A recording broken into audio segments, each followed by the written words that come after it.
precincts, and throughout the camp a popular form of expletive known as "damn the luck" and "curse the luck" was abandoned, as having a new personal bearing. Vocal music was not interdicted, being supposed to have a soothing, tranquilizing quality, and one song, sung by Man-o'-War Jack, an English sailor from Her Majesty's Australian colonies, was quite popular as a lullaby. It was a lugubrious recital of the exploits of the Arethusa 74 in a muffled minor, ending with a prolonged dying fall at the burden of each verse, "On board of the Arethusa." It was a fine sight to see Jack holding the luck, rocking from side to side as if with the motion of a ship, and crooning forth his naval ditty. Either through the peculiar rocking of Jack or the length of the song, it contained 19 stanzas, and was continued with conscientious deliberation to the bitter end, the lullaby generally had the desired effect. At such times the men would lie at full length under the trees in the soft summer twilight, smoking their pipes and drinking in the melodious utterances. An indistinct idea that this was pastoral happiness pervaded the camp. "This 'ere kind of thing," said the Cockney Simmons, meditatively reclining on his elbow, "is 'eavenly." It reminded him of Greenwich. On the long summer days the luck was usually carried to the gulch from whence the golden store of Roaring Camp was taken. There on a blanket spread over pine boughs he would lie while the men were working in the ditches below. Latterly there was a rude attempt to decorate this bower with flowers and sweet-smelling shrubs, and generally someone would bring him a cluster of wild honeysuckles, azaleas, or the painted blossoms of las mariposas. The men had suddenly awakened to the fact that there were beauty and significance in these trifles, which they so long had trodden carelessly beneath their feet. A flake of glittering mica, a fragment of variegated quartz, a bright pebble from the bed of the creek, became beautiful to eyes thus cleared and strengthened, and were invariably put aside for the luck. It was wonderful how many treasures the woods and hillsides yielded that would do for Tommy. Surrounded by playthings such as never child out of fairyland had before, it is to be hoped that Tommy was content. He appeared to be serenely happy, albeit there was an infantine gravity about him, a contemplative light in the round gray eyes that sometimes worried Stumpy.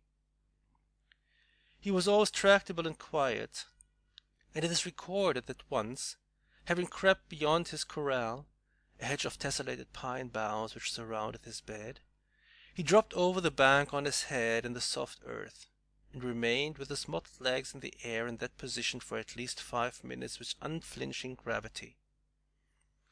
He was extricated without a murmur.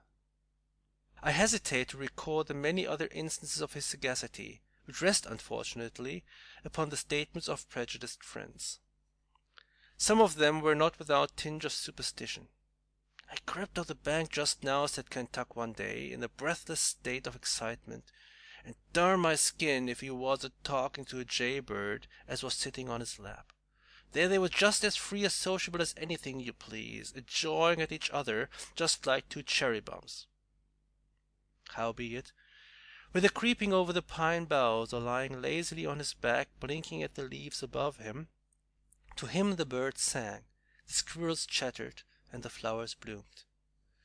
Nature was his nurse and playfellow. For him she would let slip between the leaves golden shafts of sunlight that fell just within his grasp. She would send wandering breezes to visit him with the balm of bay and resinous gum. To him the tall redwoods nodded familiarly and sleepily, the bumblebees buzzed, and the rooks cawed with slumberous accompaniment. Such was the golden summer of Roaring Camp. They were flush times, and the luck was with them. The claims had yielded enormously. The camp was jealous of its privileges, and looked suspiciously on strangers.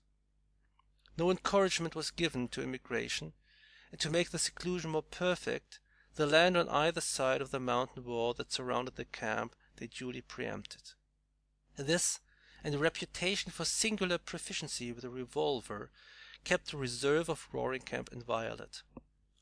The expressman, their only connecting link with the surrounding world, sometimes told wonderful stories of the camp.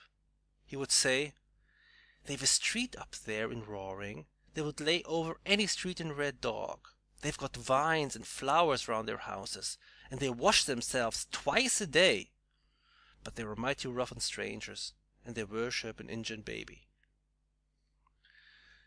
With the prosperity of the camp came a desire for further improvement.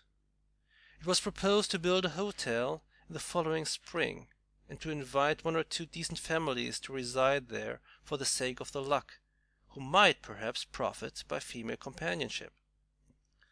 The sacrifice that this concession to the sex cost the men, who were fiercely skeptical in regard to his general virtue and usefulness, can only be accounted for by their affection for Tommy. A few still held out, but the resolve could not be carried into effect for 3 months, and the minority meekly yielded in the hope that something might turn up to prevent it. And it did. The winter of 1851 will long be remembered in the foothills. The snow lay deep on the Sierras, and each mountain creek became a river, and each river a lake. Each gorge and gulch was transformed into a tumultuous watercourse that descended the hillsides, tearing down giant trees and scattering its drift and debris along the plain. Red Dog had been twice under water, and Roaring Camp had been forewarned. "Water put gold into them gulches," said Stumpy. "It been here once, and will be here again." And that night the North Fork suddenly leaped over its banks and swept up the triangular valley of Roaring Camp. In the confusion of rushing water, crashing trees, and crackling timber, and the darkness which seemed to flow with the water and blot out the fair valley, but little could be done to collect the scattered camp. When the morning broke, the cabin of Stumpy nearest the river bank was gone. Higher up the gulch they found the body of its unlucky owner, but the pride, the hope, the joy, the luck of Roaring Camp had disappeared. They were returning with sad hearts when a shout from the bank recalled them. It was a relief boat from down the river. They had picked up, they said, a man and an infant, nearly exhausted, about 2 miles below. Did anyone know them? Did they belong here? It needed but a glance to show them Kentuck lying there, cruelly crushed and bruised, but still holding the luck of Roaring Camp in his arms. As they bent over the strangely assorted pair, they saw that the child was cold and pulseless. "He is dead," said one. Kentuck opened his eyes. "Dead?" he repeated feebly. "Yes, my man, and you are dying too." A smile lit the eyes of the expiring Kentuck. "Dying?" he repeated. "He's a-taking me with him. Tell the boys I've got the luck with me now." And the strong man, clinging to the frail babe as a drowning man is said to cling to a straw, drifted away into the shadowy river that flows forever to the unknown sea. End of The Luck of Roaring Camp. Recording by Theo Bacher.